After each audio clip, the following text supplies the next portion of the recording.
මේ ගල් උඩ දෙනවා අර මේ හවසට දෙයට.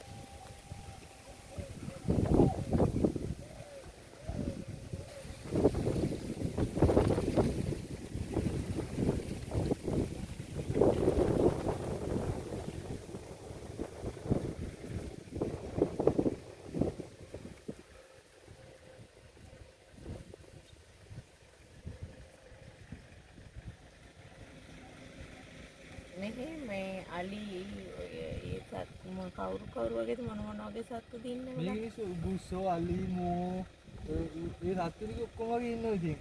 අර අනිවාර්යෙන් අලි මෝ කුරුල්ලෝ වර්ගය එහෙම තමයි ගොඩක් ඉන්නේ ඉතින්. ලෙපර්ඩ්ස් වගේ නෑ. ඉන්නවා මේ ළඟදිත් දැකලා තිබුණා ලෙපර්ඩ්. දැන් දවස් 3කට ඉස්සෙල්ලා. ඒ කියන්නේ ලෙපර්ඩ්ලා 10ක් 12ක් වගේ තමයි මෙහි ඉන්නේ. පාක් එකේ ඒරියා එක තියෙනවා 30000 හෙක්ටර්. අම්මා. ඒ අතර ඉතින් ඒ 10 දෙනා 12 වගේ තමයි ඉන්නේ. මෙහි අර බෝ වීමේ මේකක් අඩුයි. ඒ අර ගල් ගුහා එහෙම නැහැනේ මෙහි අඩුයිනේ. අපි යන්නේ නැහැ.